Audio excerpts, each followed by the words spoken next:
This week was the return of the Great British Sewing Bee, so it's also the return of my Sewing Bee Challenge videos. I have taken on the pattern challenge this week. Each week I will pick a different one of the three to test out how they were.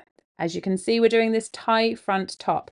Now, the pattern I found didn't have any facings, so I did draft some to make it as authentic to the challenge as possible. Now, week one is always an interesting week, but man alive, was this pattern challenge full of drama.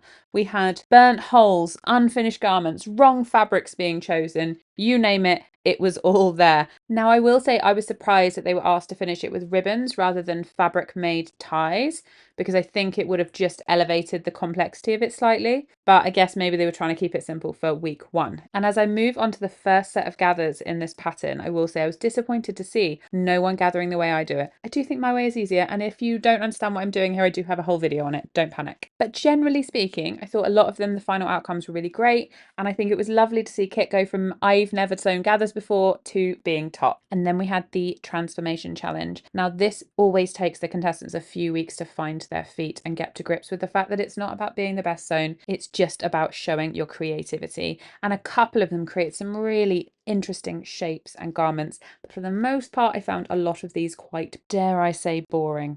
No shade, it's tricky. They will find their feet, of that I am sure.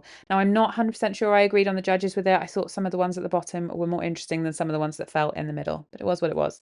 Now, the made to measure, it felt like we had a room full of extremes, some very complex designs down to some very, very simple ones.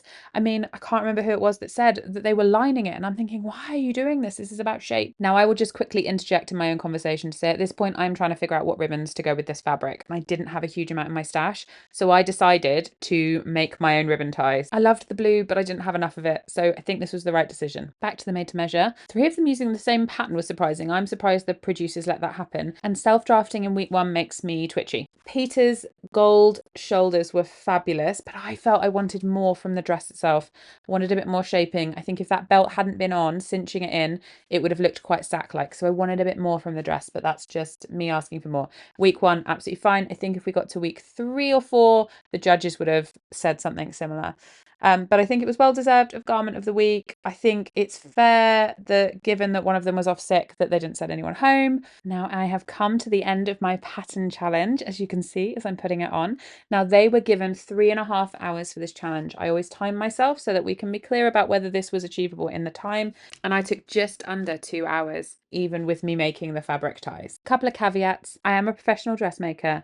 I didn't choose my fabric in that time, and I wasn't being interviewed throughout, although I was filming myself. But plenty of time. But can I say, this top is so cute, and I'll see you next week.